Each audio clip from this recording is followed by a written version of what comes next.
안녕하세요. 워런 버핏처럼 매일 신문과 박준모와 함께 읽으면서 투자의 고수가 됩시다. 웜의 신박 오늘 1월 23일 금요일입니다. 오늘 업로드가 빨리 돼서 좀 깜짝 놀라셨을 건데 네, 오늘 점심 약속도 있고 하루 종일 바쁩니다. 그래서 오늘은 웜의 신박을 좀 빨리 찍고 업로드를 해드렸습니다. 자, 댓글 빠르게 읽어보겠습니다. 베트남도 오늘 꽤나 쌀쌀합니다. 지금 베트남 가 계시군요. 우리 월 기부 1000만원을 향해 앤드루 리 님이신데 베트남 출장 가신 것 같습니다. 국장이 달라졌습니다. 대단합니다. 장중이지만 5,000피. 과거의 국장 패턴을 가지고 비교하면서 투자하다가는 완전 닭쫓던 개 신세가 될지도 모르겠습니다. 마음속에 용대리가 깨어나야 할지도 라고 말씀을 해주셨고요. 그러게요. 채밀턴의 가족이라는 의미가 있는 것 같은데 채슬리 분들은 정말 가족 같습니다. 다른 분들의 수익에 진심으로 같이 축하해 줄 공동체가 많지 않을 텐데요. 5,000포인트를 채슬리 가족분들과 같이 해서 더 의미 있는 날이네요 하셨습니다. 귀한 성김 전무님과 도전주는 용대리님들 고맙습니다 하셨습니다. 네. 아니 이렇게 매일같이 모닝브리프 한 7,000분 이상 보시거든요. 그리고 웜의 신박도 요즘은 조회수가 좀 떨어지긴 했어도 이래저래 양쪽 다 들으시는 분들 해서 10,000분 이상이 매일같이 이렇게 함께 꼭 매일 아니더라도 일주일에 두세 번 이상만 보더라도 저도 제 동생 가족 일주일에 일요일에 한 번씩 교회 끝나고 같이 식사하면서 보지만 그죠? 우리 채밀턴 분들이 어떻게 보면 더 자주 보는 가족이지 않습니까? 그죠? 그래서 제가 채슬리 패밀리 앤 인턴 지금 인턴하고 계시는 분들도 계시고 그래서 인턴 안 하시는 분들도 매일같이 이렇게 뵈면서 가족 같은 그런 느낌을 받으니까 그래서 채밀턴이라고 제가 이름을 지었습니다. 채슬리 패밀리 앤 인턴 분들 약속 때문에 중간에 나가야 되는데 속상해요. 자면서 들어야 되겠네요. 오늘도 반갑습니다. 대표님 부산 출신이라 아주 잘 아시네요. 저는 부산 수영 광안리입니다. 광안리 살고 계시군요. 훤합니다. 그 동네도. 그 광안리 그쪽에도 돼지국밥 잘하는 집 있지 않습니까? 그죠? 네, 줄 서서 먹는 집. 한번 갔다가 줄이 너무 길어가지고 어쨌든 줄 서서 한번 먹은 적이 있습니다. 돼지국밥 먹으러 일부러 부산 한번 갔다 와야 되겠다. 네, 그런 생각도 좀 듭니다. 살아가면서 유대감, 삶의 목적, 가치관이 비슷한 사람들의 모임, 채슬리 가족의 유대감을 감사합니다 하셨고 네, 원양에서 치료 잘 받고 계시죠? 공기도 좋고 좋은 음식으로 환우들 위해서 식단도 짠다고 하니까 우리 박정수님 건강 댓글에서부터 뭔가 아주 강한 에너지가 건강한 에너지가 느껴집니다. 5,000이 되었네요. 그래서 모두가 채슬리를 믿고 따라하기를 하나 봅니다 하셨고요. 알테오젠 키트루다 로열티는 머크 25년 3분기 보고서에 나와 있다고 하는데 이제서야 이러는 게 뭔가 이상하네요. 네, 저는 금리 영향이 크다고 봅니다. 10년물 국채금리가 위로 튀어버리니까 이래저래 뭐가 트럼프의 또 관세 전쟁 이런 거가 맞물리면서 조금 레버리지를 많이 쓰셨던 분들이 어쩔 수 없이 반대 매매 좀 청산을 비중을 줄이신 게 아닌가 그런 생각이 듭니다. 코스피 5,000포인트 등극을 축하합니다. 채슬리 덕분에 저도 기쁨을 같이 누릴 수 있습니다. 어제 교체 매매의 핵심은 제가 생각하는 주도주 비중 확대와 현금 확보였습니다. 오늘 그 전략이 빛을 조금 본 것 같습니다. 오늘 수익률이 시장과 채슬리 랩을 모두 앞섰습니다. 야, 그러니까 또 바로 우리 또 대댓글로 많은 분들이 또 와 축하합니다 이렇게 해주고 계십니다. 참 우리 최밀턴 분들의 인격, 이런 분위기 참 너무 좋다 그죠? 혼자 주식할 때는 피어나는 꽃을 꺾어 잡초 심는 투자를 했었는데 채슬리와 함께 하면서부터는 꽃을 피우고 키우고 그죠? 열매를 맺을 때까지 기다리며 만개한 꽃을 즐길 수 있는 수준까지는 된 것 같아 뿌듯합니다. 5000피 된 기념으로 간단한 소감 남깁니다 하셨습니다. 너무 중요한 얘기인 것 같아요. 오죽하면 워런 버핏이 피터 린치가 이 얘기를 하신 거거든요. 이 문구를 보고 너무 이 문구가 좋아서 피터 린치한테 전화했다고 하잖아요. 전화해서 나 워런 버핏인데 야 당신이 쓴 이 문구가 너무 좋다. 내가 가끔씩 인용해도 되겠냐 하면서 오히려 그 허락을 받았다고 할 정도로 진짜 좋은 말입니다. 대부분이 다 꽃이 막 클라 하면 빨리빨리 잡아먹고 꺾어버리고 계속 잡초를 키우는 그런 잘못된 매매 때문에 수익을 얻지 못합니다. 좋은 사람 옆에 좋은 사람들이 모인다고 그래서인 것 같습니다. 작년 크리스마스쯤에 인턴 가입한 저는 신생아이지만 앞서간 여러 선배님들을 본받아 저도 꾸준하게 주식 공부를 해보겠습니다 하셨습니다. 일임한 남편 계좌가 수익이 나서 본인 계좌 확인을 시켜줍니다. 후 금융의 어두운 남편은 일만 열심히 하고 모든 걸 저한테 일임하니 나이 들어가면서 이러면 큰일 날 수도 있겠다 싶어 서로 돈을 적당하게 배분하며 투자하고 있습니다. 일만 열심히 하셨다는 말에 뭔가 모르게 마음이 뭉클합니다. 좋은 투자로 부자 되시길 바래요 하셨고요. 뒤늦게 노후 대책에 공부해보니 주식 투자가 제일 든든.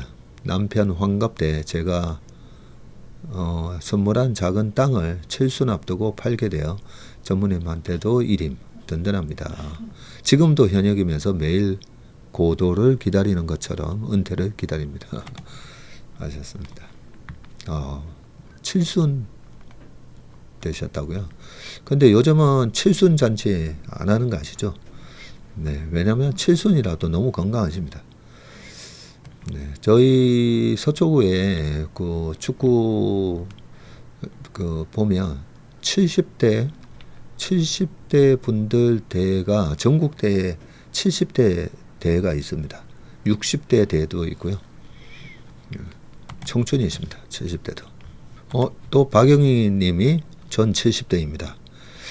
노후에 뭔가 관심 있고 시간 보낼 수 있는 게 뭘까 고민했는데 무릎 수술하고 한두 달 집콕하다가 주식이 눈에 들어와서 관심 가지다가 채설리 만나 아침 저녁으로 빠지지 않고 열심히 눈팅만 했지만 진심이 느껴지는 방송에 늘 감사하고 있습니다. 저도 인터넷 가입하고 싶은데 따라갈 수 있을까요? 하게 되면 어떻게 가입하면 될까요? 네, 저는 사실 무조건 하시라고 말씀드리고 싶습니다.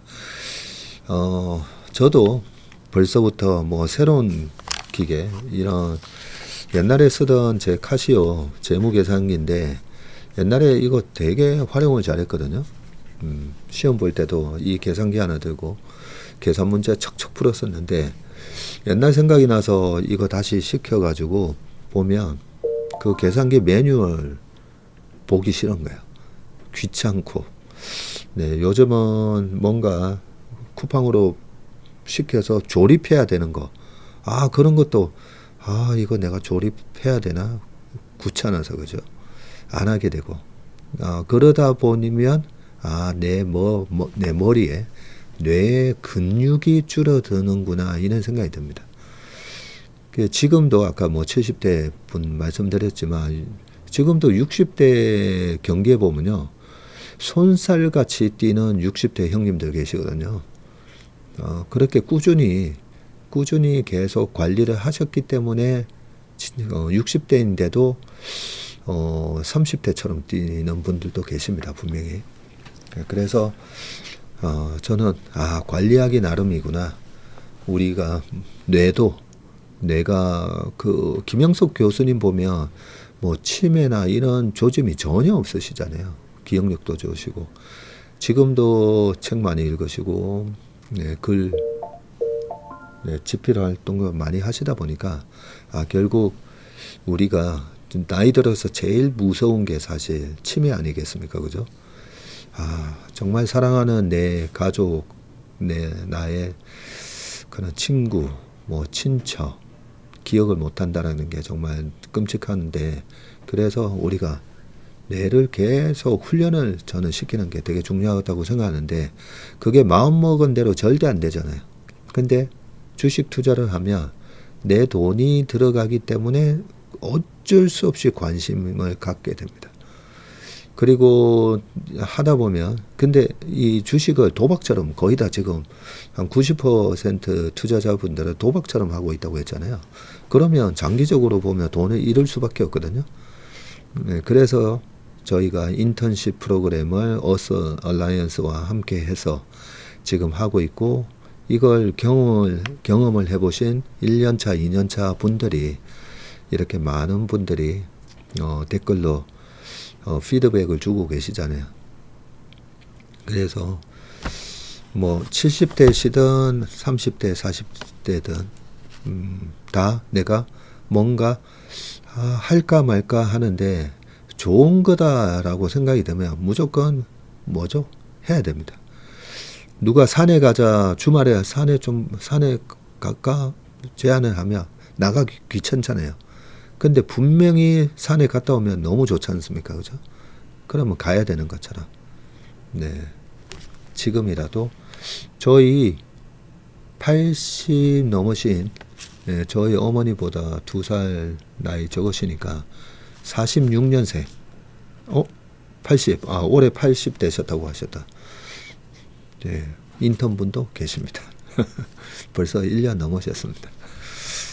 그러니까 용기 내서 해보시면 지나고 나면 참 내가 잘했다 그런 생각을 하게 되시고, 또 우리가 이 긍정적인 좋은 상상을 하면서 뭔가 하는 게 좋거든요. 그러면 나중에 손자 손녀들이 틀림없이 우리 할머니 참 똑똑하네.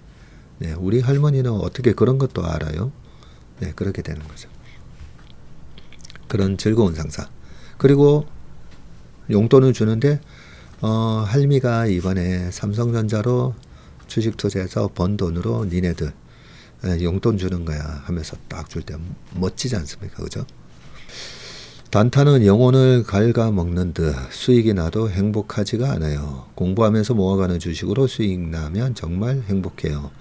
며칠 주식 종목 3분의 1 정도 정리했어요. 이것도 먹고 싶고 저것도 먹고 싶고, 이게 처음에는 위험했지라 생각했는데 자신 없는 실력에서 나오는 욕심 같아요. 점점 자신 있는 종목으로 압축해 나가려고 하다 보니 더 공부하게 됩니다. 우리 미라니 님의 이런 댓글도 정말 중요한 내용이다. 그죠? 대학생 2 아들이 있는 어머니이십니다. 아들들이 되게 자랑스러워 할 겁니다. 대표님 짱짱짱 해주셨고요. 저의 용대리 시절은 너무 까마득해서 기억도 나지 않아요. 진짜 신나고 재밌게 놀았었는데 또 놀고 싶네요. 우리 최설리 용대리님들 앞으로도 잘 부탁드려요. 잘 따라가 볼게요. 우리 정 부장님. 최설리에 훌륭한 커뮤니티가 만들어진 가장 큰 이유는 전무님의 사람 보는 안목인 것 같습니다. 합숙 부장님들, 후미 대장님, 정말 딱딱 맞게 잘 임명하셨어요. 지난번에도 송도탕 얘기하시던데 얼마 전에 지나가다 보니 없어지고 아파트 공사 중이던데요. 그 자리 없어졌나요? 안타깝네요.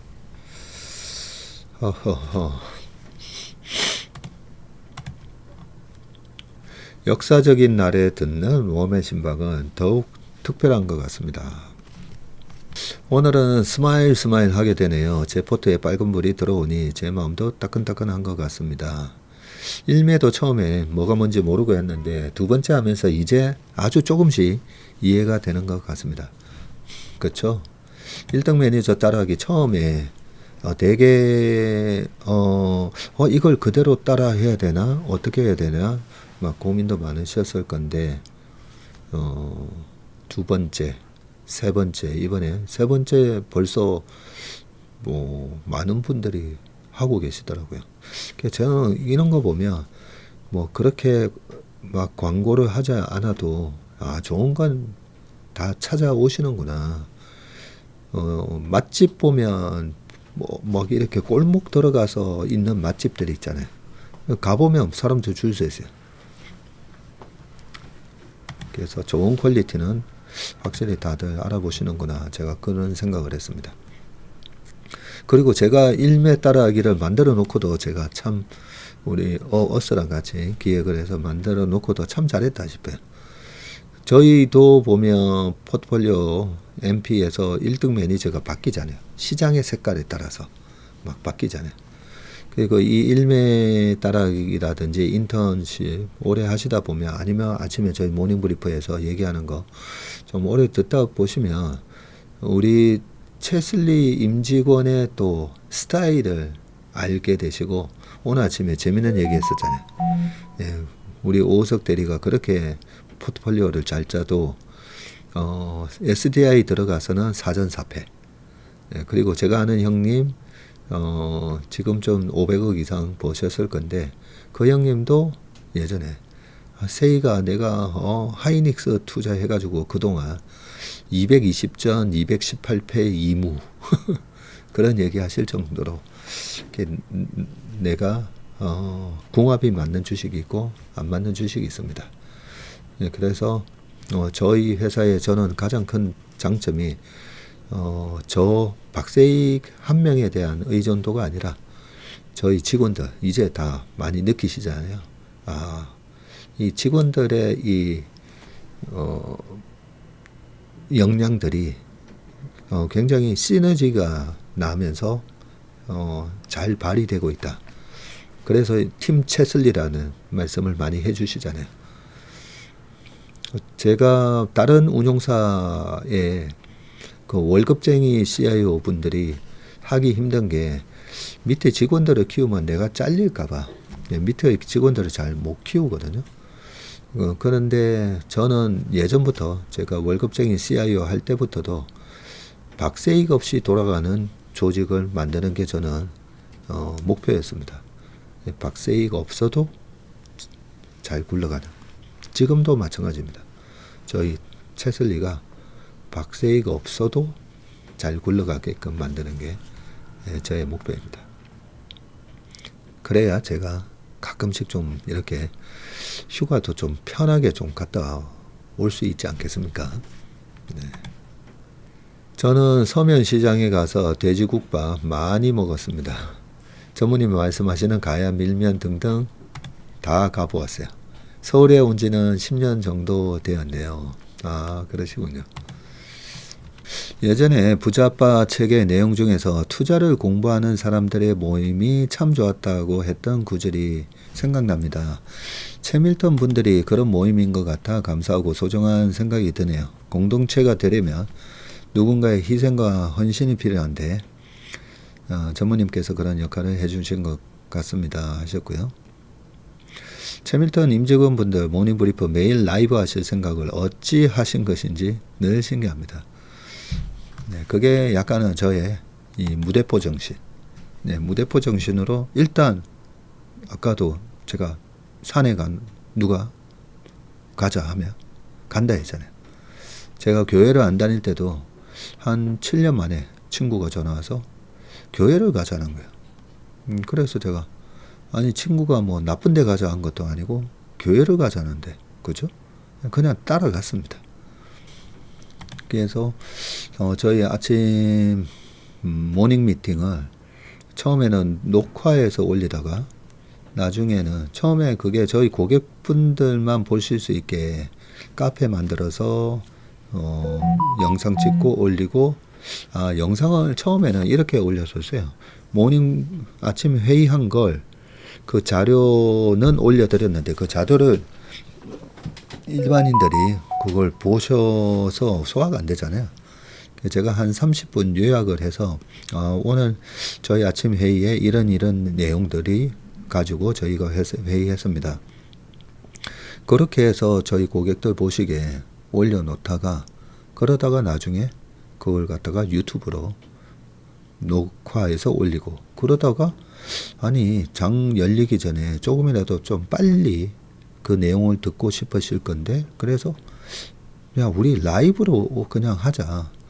네, 그렇게 해서 라이브로 저기 책 있잖아요. 규칙 파괴자 노란색. 네, 이번에 2월 7일 날 저 규칙 파괴자로 콘서트가 있는데 저 규칙 파괴자가 말 그대로 그겁니다. 이 세상의 틀을 깨는 기업에 투자하고 투자에 대한 방법도 이 틀에서 보면 너무 고정관념으로 이렇게 투자를 해야 되는데 그게 예전에 워런 버핏도 벤자민 그레이엄의 현명한 투자 방식으로 이 가치주로 보면서 투자하시다가 필립 피셔랑 나중에 찰리 먼거만 만나면서 기존의 투자의 그 정석이었던 가치 투자에서 틀을 깨잖아요. 네, 그런 것처럼 투자도 보면 계속 틀을 깨야 되고 우리 투자자분들이 항상 가지고 계셔야 되는 어떤 원칙이 이렇게 생각하시면 돼요. I'm a man of principle. 그 예전에 조순 시장님이 서울시장 후보로 나오셔서 답변하셨던 거예요. 사회자가 이렇게 질문하거든요. 조순 시장님, 그때 시장 되기 전에 뭐 교수님이시기도 하고 해서, 되게 원칙주의자로 알려져 있는데, 그게 뭐 서울시장이 되고 나셔서 그런 원칙들, 뭐 이런저런 얘기를 하면서 약간, 유연성이 조금 혹시 결여되는 거 아닌가요? 약간 이런 질문이었어요. 네, 그런 질문에 딱 조순 시장님이 어떤 미국의 어떤 장군님이신가 누가 그렇게 얘기했다고 하면서 I'm a man of principle. 저는 원칙주의자입니다. 하지만 my first principle is flexibility. 예, 저의 첫 번째 원칙이 flexibility, 유연함입니다. 라고 얘기를 했다면서 그 얘기를 그렇게 답변하시는데 제가 듣고 와, 참 좋은 얘기다. 그죠? 우리가 원칙을 지키는 게 중요한데 유연해야 될 때 그 원칙을 깨게 되면 약간 그 원칙을 지키고자 하는 이 큰 목적에 약간 반대될 수가 있어요. 네, 그런 부분을 많이 좀 저도 타파하려고 하고요. 네.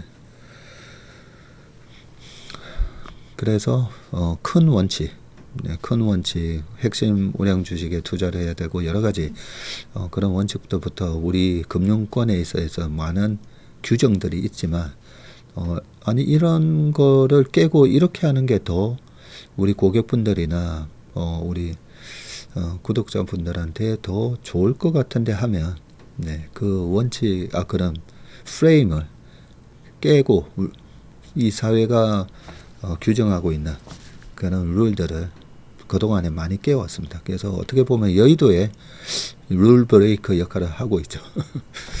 네. 근데 지나고 보면 참 라이브로 아침에 이렇게 하기로 한 게 너무 잘한 거고 인턴십 프로그램도 다 마찬가지잖아요. 참 하기로 한 게 너무 잘했다 싶고 그래서 저희 직원들한테도 너무 감사하죠.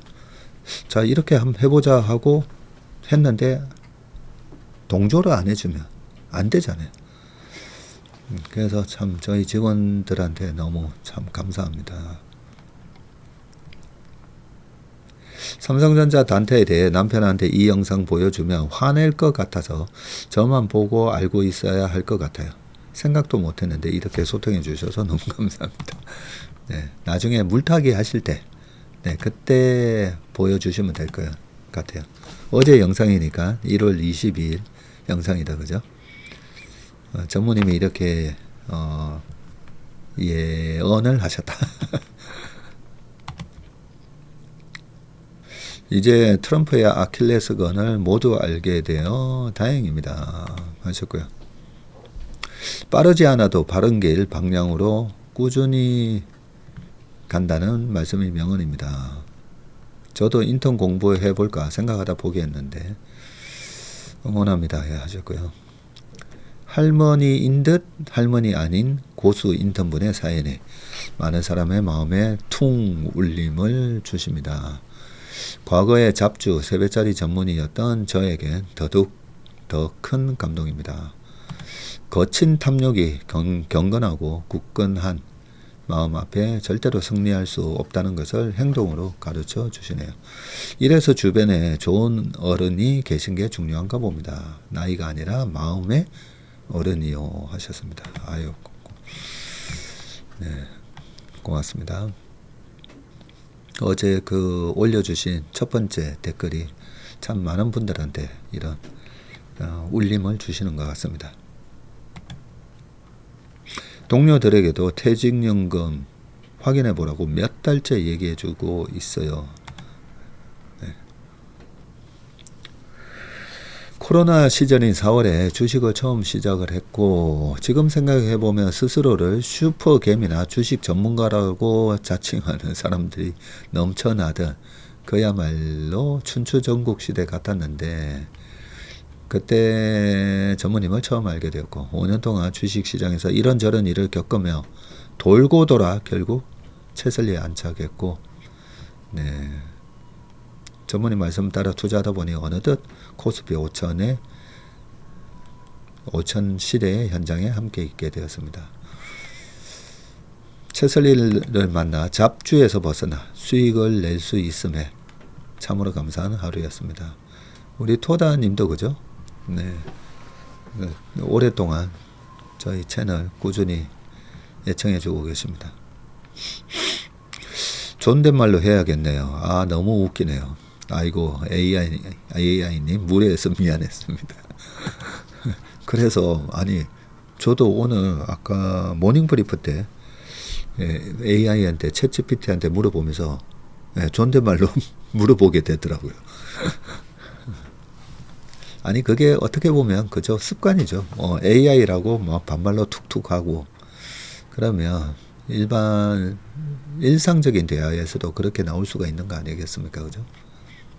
그런 면에서 우리 이성준 대표가 보면 참 말투가 그죠, 참 곱지 않습니까? 인턴 3개월 차 겨울 방학이라고 집에서 방콕만 하는 가족들 데리고 태국 방콕에 여행 갑니다. 아유, 부럽습니다. 이렇게 정말 추울 때, 그죠? 1월 요때부터 2월 정말 추울 때 태국 가면 태국은 정말 또 따뜻한 게 아니라 덥잖아요. 그래서 제가 예전에 정말 코가 안 좋을 때 그때 태국 방콕이었나요? 어디 그 태국에 패키징 하는 회사 있었거든요. 그 패키징 하는 회사 탐방건이 있어서 한번 갔다가 와, 코가 뻥 뚫리는 거예요. 그게 너무 좋았던 기억이 납니다. 저랑 비슷한 회차이신 투자하는 할머니 댓글 들으니 너무 반갑네요 하셨고요. 초창기 첫 오프라인 총회 때 옆자리에서 인사드렸던 기억이 있는데 친절하시고 매너도 아주 좋아하셨습니다. 할머니 절대 아니고요. 큰 누님 정도. 그러니까요. 저도 깜짝 놀랐어요. 제가 투자하는 할머니입니다 해서 보니까 할머니 아니시더라고요.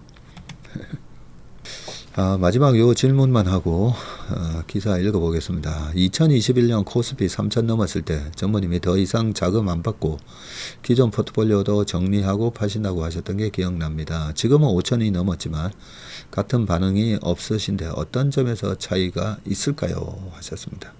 네. 21년 1월 6일 날 아직도 기억을 합니다. 자금 받지 말자. 네. 그때 그 다음 주에 삼성전자가 96,800원 고점 찍었거든요. 그때 1월 2월이 주식서적 1등, 주식서적이 종합서적 1등도 되고 과열이었습니다. 과열이고, 그 다음에 애플카를 생산할 수 있다 하면서 현대기아차도 네, 오버슈팅 나오고, 그리고 2차 전지도 마찬가지였고요. 이래저래 보는데 그나마 3월 그 반도체랑 이거 랠리 때문에 기존의 빅7이 좀 쉬었다가 3월부터 카카오 같은 게 8만 원이었다가 4, 5, 6, 7월 달에 네, 7월 그 카카오뱅크 분할 상장 될 때 그때 17만 원까지 올라갔잖아요.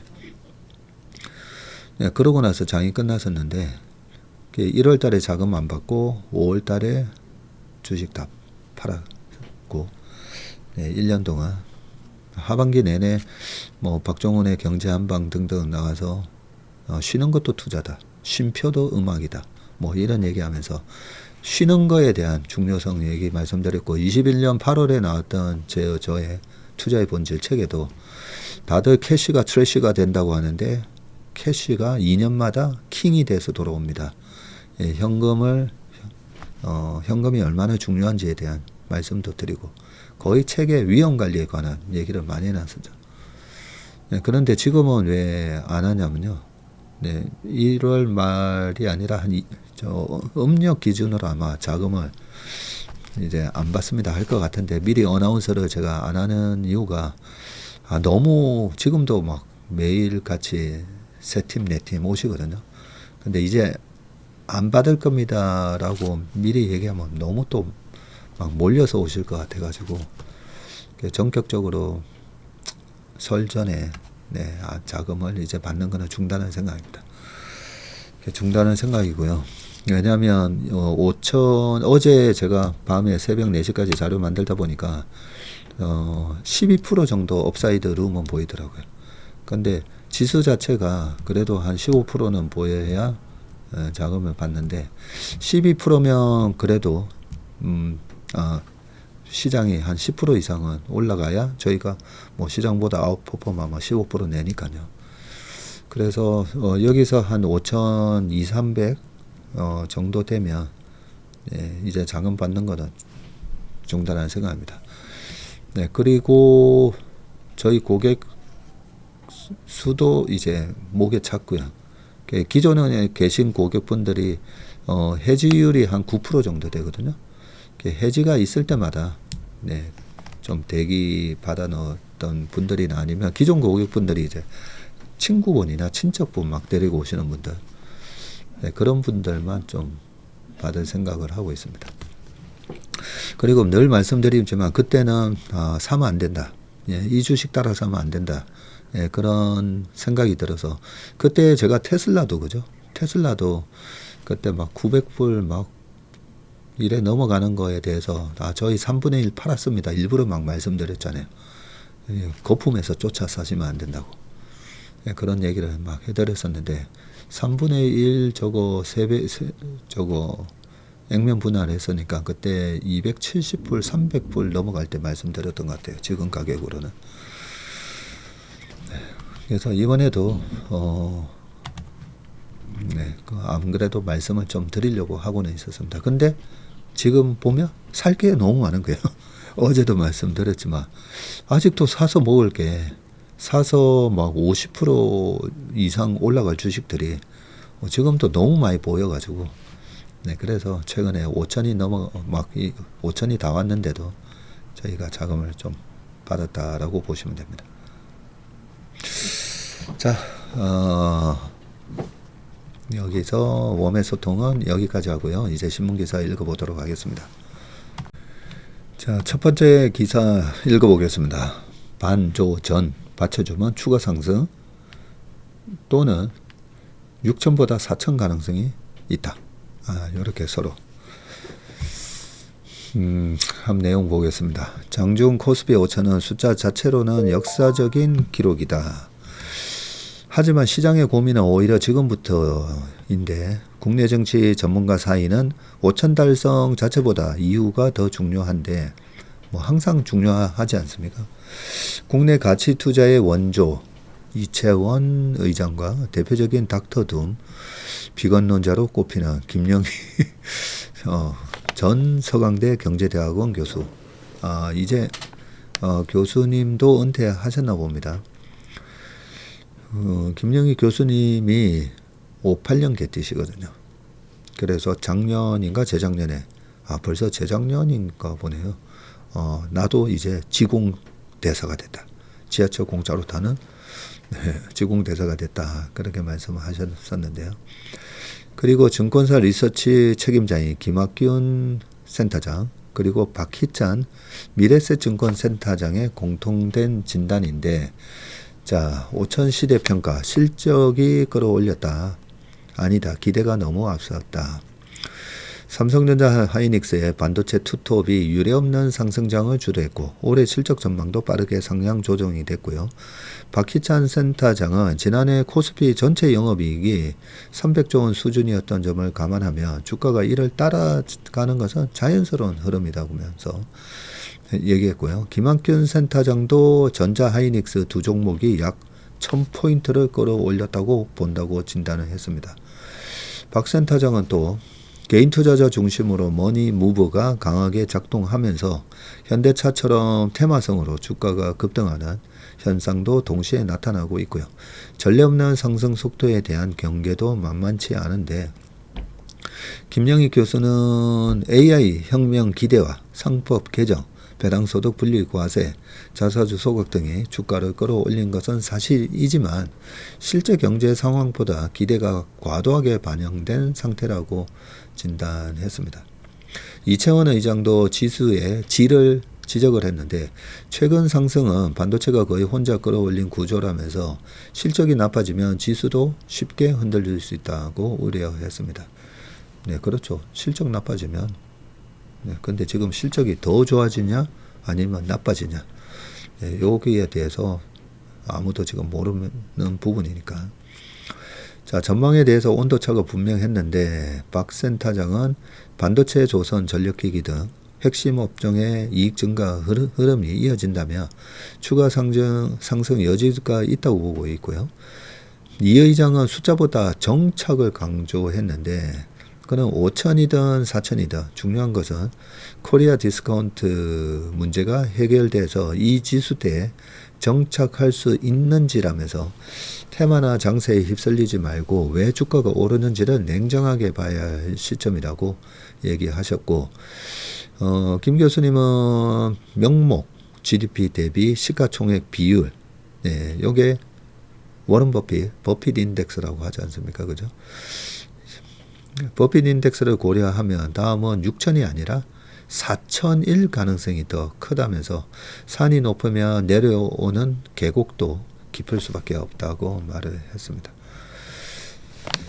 자, 세 번째 과제는 흔들려도 버틸 수 있는 시장인가 인데 김 센터장은 기업이 의미 있는 배당을 주면 시장이 나쁜 시기에도 배당을 가지고 버틸 수 있고 그것이 장기 투자를 이끄는 힘이라면서 지배구조 개선으로 배당 선순환을 만들어야 한다고 말했고요. 5천선 달성을 계기로 기업 친화적, 자본시장 친화적인 제도 개선도 병행해야 한다는 주문이 나오는데 정부 주도로 이루어지는 3차 상법 개정 속도전과 노란봉투법 등과 관련한 재개의 우려사항도 균형감 있게 반영해야 한다는 지적입니다. 이 의장은 배당보다 기업 매각이 세부담이 더 낮은 불균형 등 구조적 문제까지 함께 풀어야 한다고 주장했고요. 중소벤처기업 중심의 코스닥의 만성적인 소외도 문제인데 이 의장은 코스닥의 위상을 높이려면 세제 혜택 등 정책적 지원도 필요하다고 지적했습니다. 자, 계속 코스피 얘기 좀 해볼게요. 코스피 122에서 4천까지 43년, 4천에서 5천은 석 달 걸렸다. 1983년 코스피 출범 이후 100대에서 1000까지 6년, 2000까지는 18년, 3000까지는 13년, 4000까지는 5년이 필요하다. 그리고 87일 코스피가 4000선을 밟고 장중 5000선까지 올라오는데 걸린 시간입니다. 자, 대한증권거래소가 지수를 시가총액 방식으로 내기 시작한 건 83년 1월 4일?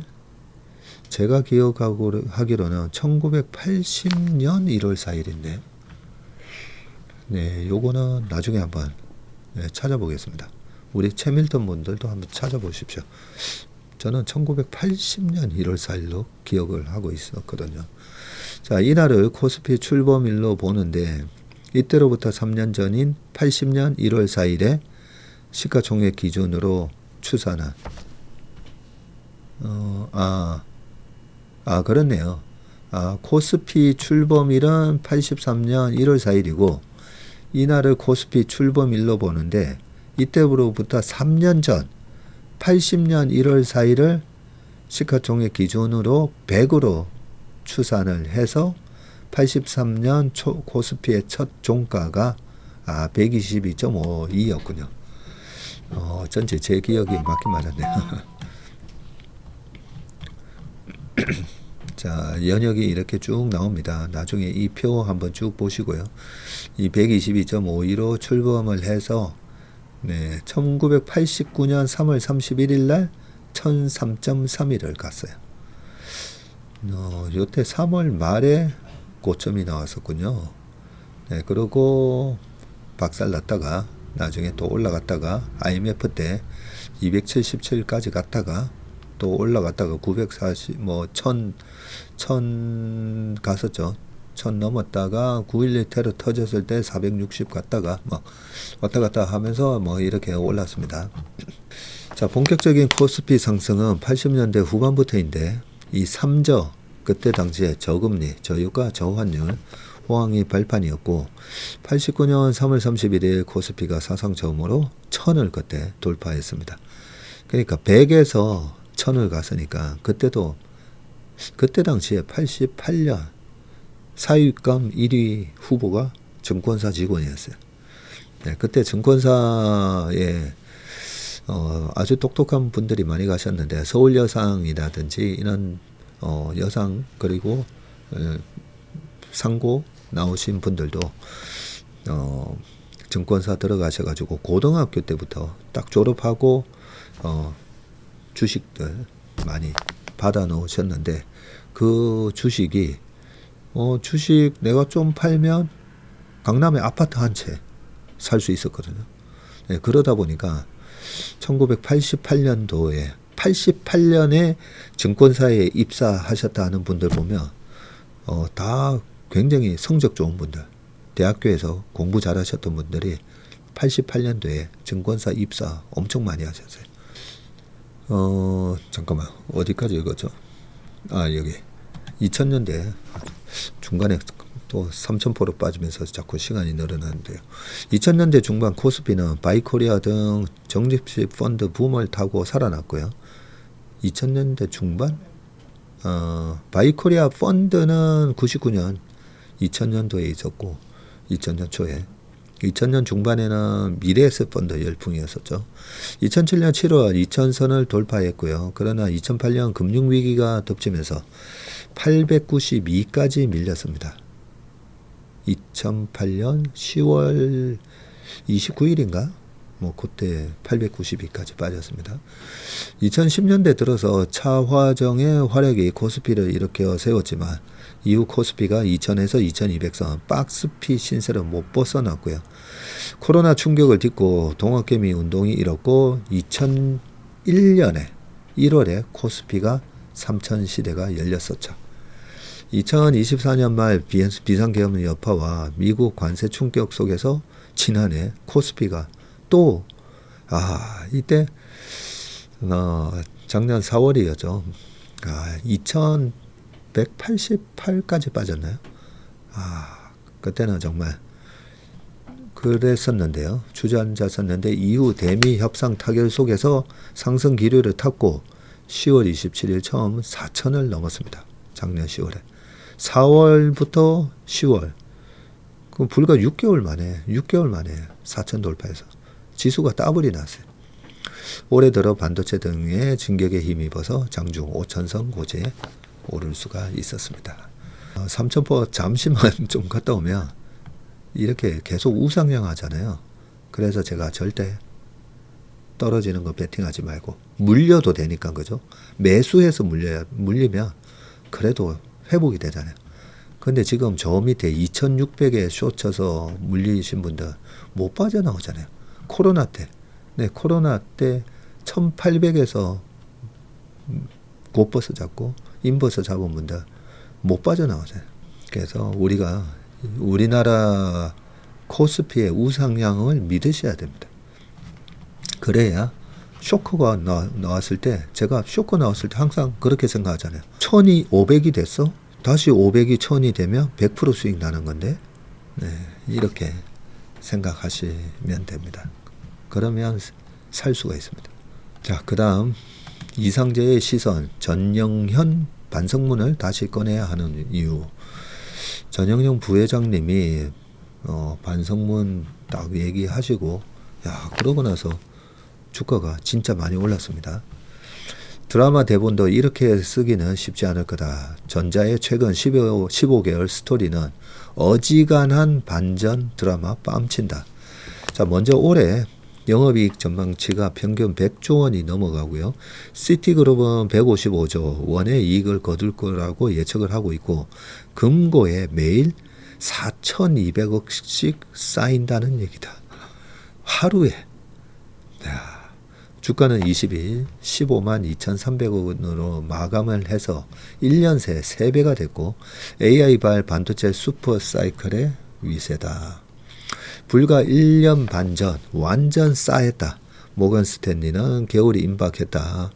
윈터 룸스 하면서, 그죠? 겨울이 저 멀리 보이네. 이렇게 얘기했고요. 반도체 수요 둔화와 가격 하락을 예견하면서 썼고요. 사실은 삼성만 곤두박질하는 나홀로 겨울이었고요. 한 수 아래로 여겼던 하이닉스가 젠선왕의 엔비디아의 고대역폭 HBM을 공급하면서 자존심을 크게 구겼습니다. 자, 이즈음에 전영현 반성문이 나왔는데 24년 5월이었네요. 와. 자, 삼성전자 반도체 수장, 부회장으로 긴급 투입된 지 5개월 만에 내어놓은 입장문이었고요. 먼저 송구하다고 사과를 했습니다. 시장의 기대에 미치지 못했다고 자성을 했고요. 기술의 근원적인 경쟁력 복원이 핵심 과제라고 짚었습니다. 조직 문화도 바꾸겠다고 다짐을 했고, 이례적인 공개사과였죠. 그래도 반전이 가능할까라는 의구심이 남았는데 결과는 모두 아는 대로입니다. 자, 여기서 질문 하나. 지금의 반전이 구조적인 회복인가 아니면 AI 순풍에 올라탄 것인가? 대답은 둘 다이다. 아직 모른다 이고요. 젠슨왕은 이달 초 전 세계는 AI 팩토리가 더 많이 필요하다. 메모리 공급자가 매우 유리하다고 했고요. 메모리 기술과 양산 능력에서 지존인 전자에 기댈 수밖에 없는 구조가 됐고요. 삼전은 이날 메모리 전 제품 가격을 최대 80% 인상한다고 고객사에 통보를 했습니다. 슈퍼을 아니면 못합니다. 치욕이던 HBM에서도 와신상담 카드를 잡았다고 평가받는데, 이 파운드리에서도 테슬라와 애플 같은 빅샷 고객을 유치했습니다. 자, 그렇다고 기술 초격차 복원으로 판단하기는 아직 이른데, 시장에 찬바람이 불 때 빅테크들의 AI 인프라 증설 경쟁이 식고 수요가 줄어들면 이때 진짜 실력이 드러날 것이다.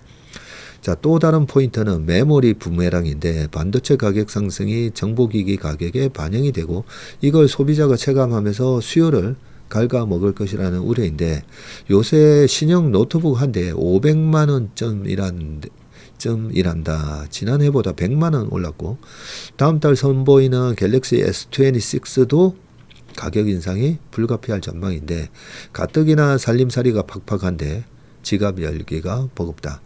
변수는 또 생겼다. 미국과 관세 협상이 끝난 게 아니고 하워드 러트닉 미 상무부 장관은 지난주 메모리 칩을 생산하는 기업에는 두 가지 선택밖에 없는데 100% 관세를 내거나 미국에서 생산하거나 라고 목소리를 높였고요. 삼성 하이닉스에 이어서 메모리 3위인 마이크론이 투자한 뉴욕주 공장 기공식에서이고요. 전 세계 디램의 7화를 생산하는 한국이 협상키를 쥐고 있지만 이러한 압박은 불편할 수밖에 없습니다. 이재명 대통령이 기자회견에서 정부가 옮기라고 하면 옮겨지느냐며 선을 그었지만 새만금 반도체 공장 유치 같은 여의도발 이슈가 언제 또 튀어나올지 모르고 한쪽은 구애일지 모르지만 상대방에게는 겁박이 될 수 있다. 인재 유치는 더 어려워지고 있고 의대 광풍으로 10만 명 먹여 살리는 천재를 키우기도 쉽지 않지만 천재 대접해 주기도 만만치 않을 듯하다. 전자 초기업 노조 가입자는 6만 명이 코앞이고요. 전체 직원 12만 명의 과반이 되면 대표 노조 지위가 생기게 되고 영업이익의 10%를 떼주는 하이닉스와 대조하면서 평등주의 성과급을 밀어붙일 태세다.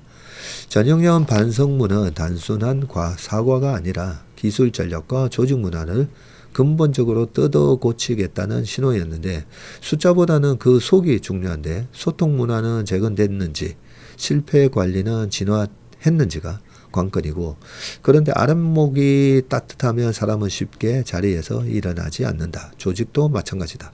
훈훈한 성적표는 효과 좋은 마취제다.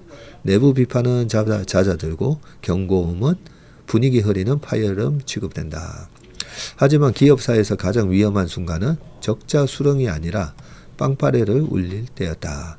하루아침에 사라진 노키아, 항공에너지, 의료 세계 회사로 쪼개진 GE가 그랬고 기세가 한창 오른 전형현 반성문을 다시 꺼내봐야 하는 이유다.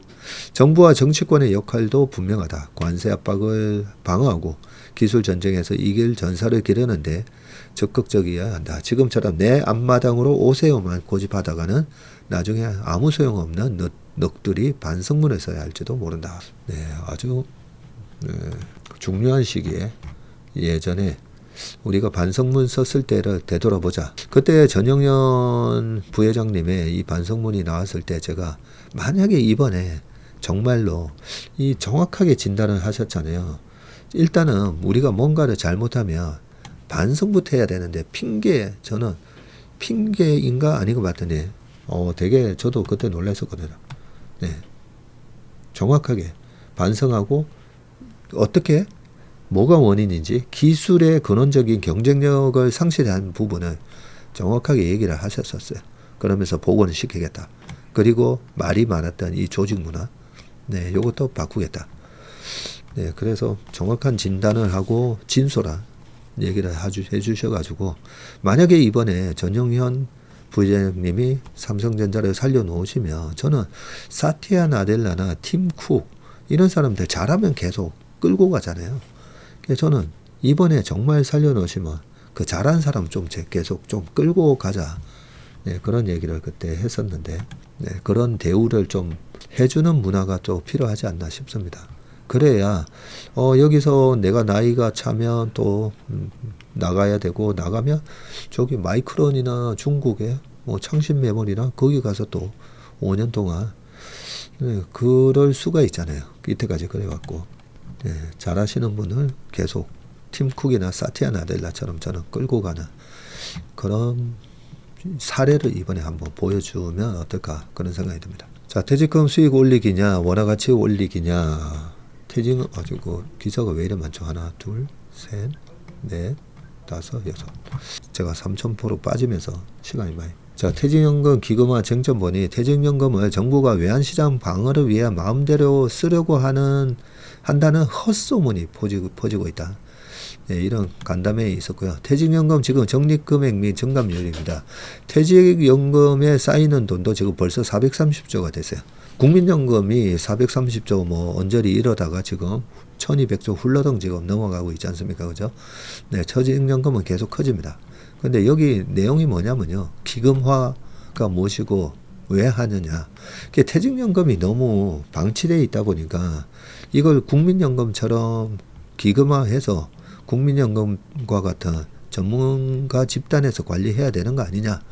네, 그런데 그걸 가지고 내 퇴직금을 내가 직접 굴리고 싶은데 왜 국가가 개입하느냐? 뭐 이렇게 돼 있는데 저는 국민연금처럼 해주기를 원하면 그렇게 연기금부에다가 맡기면 되고 기금운용부에 그렇게 선택하면 되지 않나 싶습니다. 최근에 국민연금하고 뭐 똑같이 MP를 짜드립니다. 그런데도 가입자도 되게 많으시잖아요.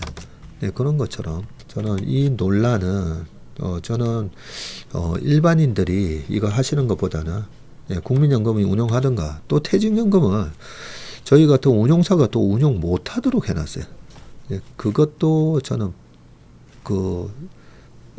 투자자분들이 알아서 저는 판단하게끔 만들어놔야 되는 거 아닌가 싶죠. 그리고 지금은 로보 어드바이저만 하게 돼 있는데 저희도 로보 어드바이저 다 개발해놨지만 실제로는 보면 액티브하게 운용하는 게 훨씬 수익률이 좋거든요. 이 부분에 대해서는 좀 과감한 결단이 필요해 보입니다. 자, 그 다음에 아틀라스 한방에 몸값이 치솟은 이 회사 정의선 오랜 고민이 풀리나라고 되어 있는데 자, 지금 차세대 휴머노이드 로봇 아틀라스에 대한 관심이 많죠. 자, 이 회사의 가치가 얼마 전에 KB증권에서는 128조 이렇게 예상을 한 기사를 말씀드렸고 자, 정의선 회장께서 사재를 포함해서 요때 1조 2,500억에 투입을 해서 22% 지금 가지고 계십니다. 이번 CES에서 아틀라스가 대부분의 관절을 자유롭게 회전시키는 전신 구조와 사람과 유사한 동작 구현 능력을 선보이면서 최고 로봇상을 수상을 했어요. 여기에 구글 딥마인드와 협업 소식까지 전해지면서 기술 경쟁력에 대한 신뢰가 한층 높아졌다는 평가가 또 나오고 임원영 삼성증권 팀장은 수년 만에 구글과 보스턴 다이내믹스가 기술적으로 다시 손을 잡았다는 게 핵심이고 현대차 기아 공장에서 로봇이 일하는 과정에서 데이터를 축적하고 이를 공장과 물류 현장에 직접 적용해서 AI 모델을 검증할 수가 있고 대부분의 로봇 기업이 벤처 단계인 상황에서 대규모 데이터를 쌓고 실제 사업 현장에서 성능을 검증할 수 있는 구조를 갖춘 점이 이 보스턴 다이내믹스의 가장 큰 차별화 요소라고 되어 있습니다. 네, 여기 보면 그 지분율 나오죠. 정의선 회장님이 22.6, 현대차, 기아, 모비스, 글로비스. 여기에 소프트뱅크 지분도 있습니다.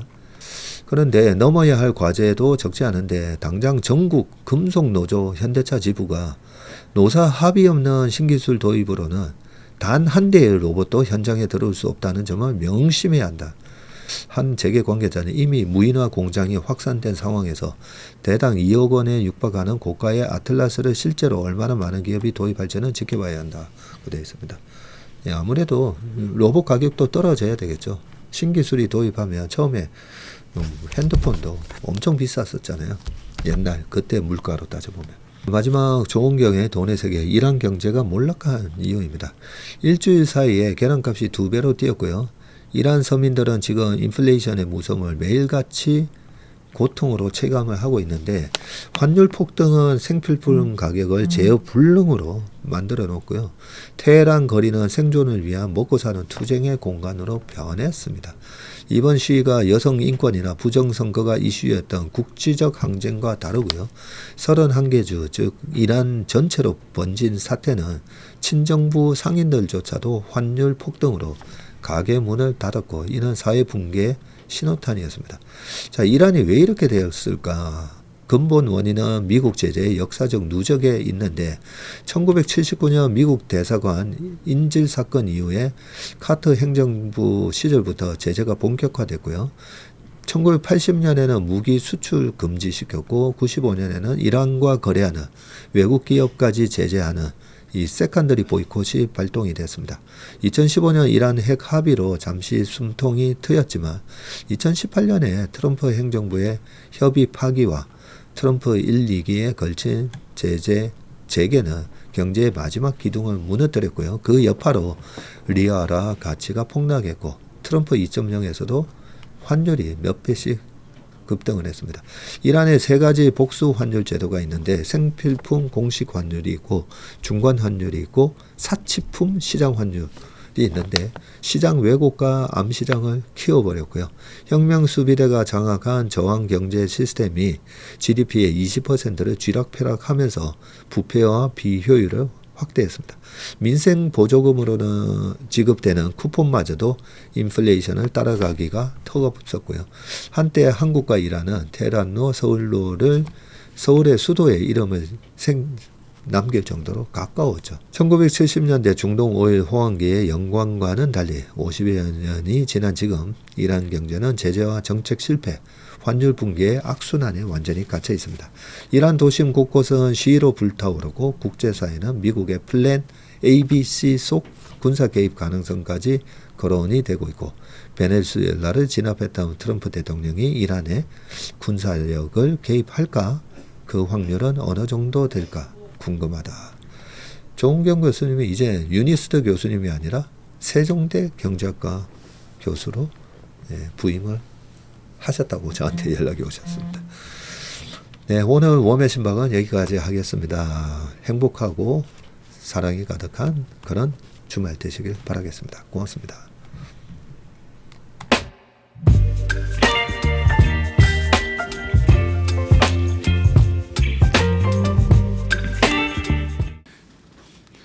안녕하세요. 채슬리 투자자문의 박세익입니다. 최근 저와 채슬리 이름을 도용해서 투자 사이트라든지 밴드, 텔레그램, 카톡 채널 등에서 이 리딩방으로 유도한 뒤에 금전적인 피해를 입히는 이 사칭 사례가 빈번하게 지금 발생하고 있습니다. 저를 비롯해서 저희 채슬리 투자자문의 임직원들은 SNS나 온라인 채널 등을 통해서 일체의 투자자문 활동을 하지 않고 있습니다. 저희는 정식 자문을 하기 위해서는 반드시 저희 회사에 내방하셔서 계약서 작성 절차를 거쳐서 진행되기 때문에 이외의 모든 유료 무료 지금 투자자문 행위는 불법이므로 각별히 주의하시길 바라겠습니다. 의심스러운 채널이나 메시지를 받으시면요, 그냥 피해를 방지하기 위해서 즉시 신고하시거나 삭제하시길 바라겠습니다. 대부분의 사례가 이 사칭 사례에 피해를 보신 분들의 핸드폰을 제가 보면 이 방에 오셔서 무료로 투자를 도와드립니다. 뭐 이런 얘기를 하고 있고요. 거기에 보면 어떤 밴드로 특정 밴드로 유도한 다음에 돈을 송금을 하고 되어 있습니다.